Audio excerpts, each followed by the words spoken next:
how long have you had diabetes now? Nearly 6 years, so I was diagnosed nearly going 11. So.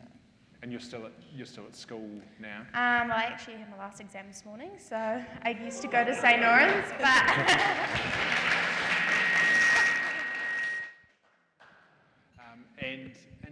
And how long have you had the Dexcom now? How long have you had the continuous glucose monitor? 2.5 years. Dexcom, no, probably Yeah. about a year and a quarter. Yeah, a year and a quarter.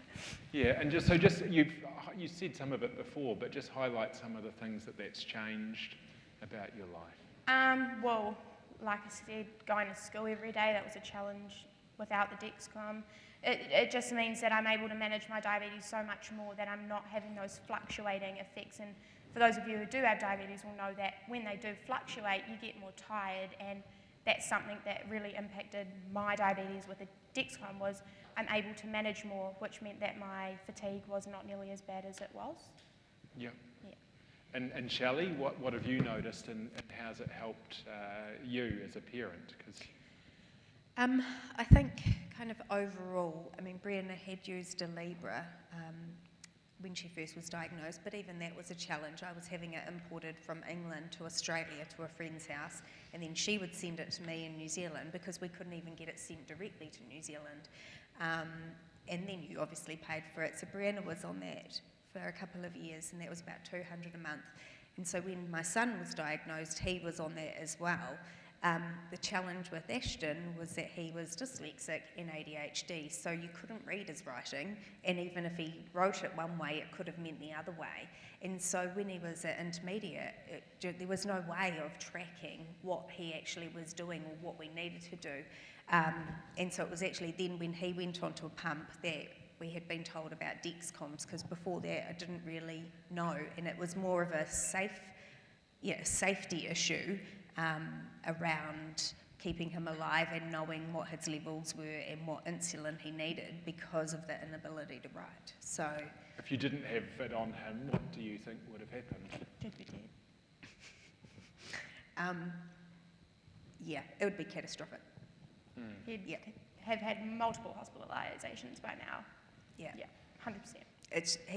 He's compliant to do what he's asked, but he quite often needs, like pumps get left off, or bolusing doesn't happen. So Control IQ has been absolutely a lifesaver to help do those things in between for him. And the alarms has been a really big one, so that instead of you doing a blood test and they're 25, actually it's catching them when they're 15, so trying to get to them before they go too high. Yeah, I know you said that really nicely. And and with the CGM outside of school, is there other things you've been able to do that you don't think you would have done without 100%. it? I guess with the fatigue thing as well, like getting a job, most young people my age, they can get a job nice and easy, but with a Dexcom, it's just one extra worry I don't have to kind of think about with being more tired. Well, I'm not as tired, and it's so much easier to manage my diabetes while I am working, because, like I say, I don't have to finger prick when I'm out on the shop floor. It just goes straight to my Apple Watch, and I'm able to monitor myself like that. Or if something does dramatically drop too low or too high and I don't feel it, I'll get my phone calls come through on my Apple Watch from mum and grandma and dad all telling me the same news. And you mentioned you almost lost your pump funding. Just remind us about that and what happened there. Yeah, so for me to get a pump, it was basically an ambulance at the bottom of a cliff. My HbA1c was 69, and when I was put on a pump, I had to guarantee them I'd get it down by 10, so down to 59. And when I went into a paediatrician, my HbA1c was at 76, and so basically that was cut it. She's not improved with it, it's not helping. And that's when Mum had to make the decision to get the Dexcom, because it was either pay $400 for that a month for the Dexcom and get my levels on track, or lose my pump funding and then would have to end up self-funding that anyway, so that's about $300 in consumables a month anyway. So it kind of balances out, do I want one or the other, or do I need both? And that's what it came down to, is I needed both. And then within 3 months? Yeah, 3 to 6 months. 3 to 6 months of being on that Dexcom, my HbA1c was down to 61. So you can just imagine that change for myself. Like I said, my mental health was really bad, so that kind of all flowed on from one another, and because my diabetes was better, it meant mentally I was doing better, and then obviously physically it meant I was doing better as well. So you're funding 2 systems, so tell us about that. Well, yeah, I mean, how do you choose one child over another, as Brianna said, and it was really, really hard, and it was, you know, with Ashton, it was an immediate emergency, as in he couldn't manage his diabetes. Brianna could, but it wasn't as well as it was. But when it became, she was at a different challenge, but at the same place, it just had to happen. But yeah, it is $800 a month, and that's not scripts, that's not anything else, that is purely just the Dexcom, and it is a real challenge. And you know, there's been so many families. In fact, one of my sons, a girl at his school got diagnosed, and he said she was real angry, mum, so I told her she had to test her levels, and she was 25, and I said to her, why don't you just get one of these Dexcoms?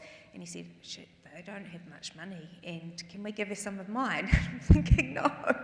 But you know, for a 14-year-old who really is, you know, doesn't see the financial implication, could not grasp the concept why he was allowed one to help him and his girl in his class wasn't allowed one.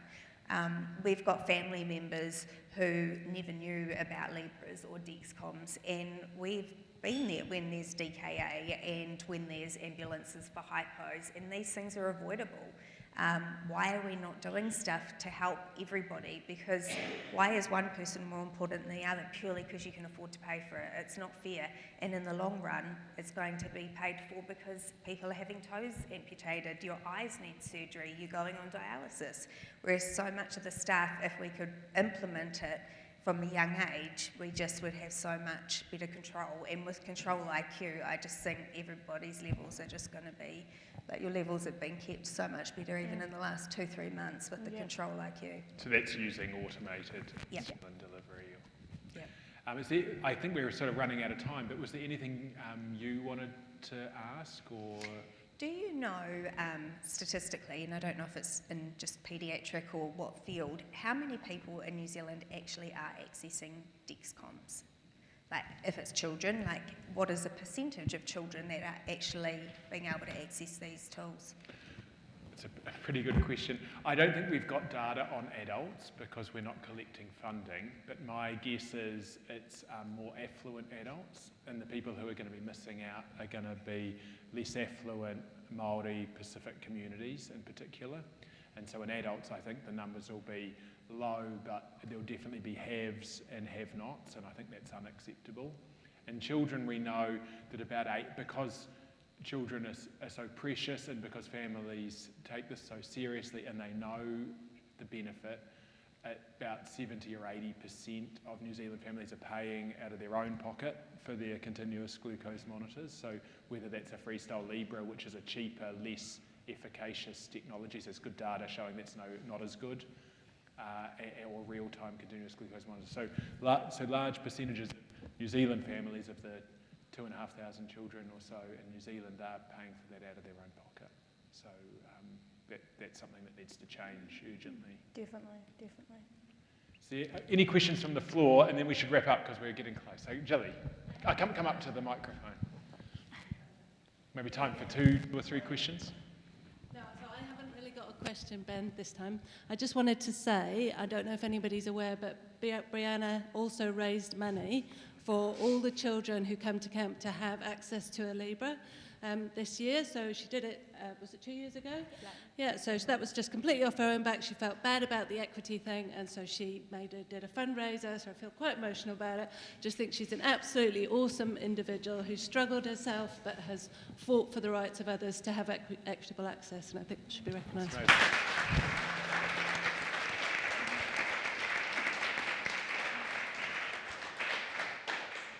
Any other questions? I think we've got time for another question.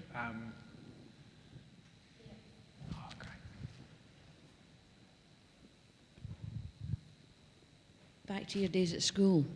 How did having the equipment change your interaction and the perception of your schoolmates?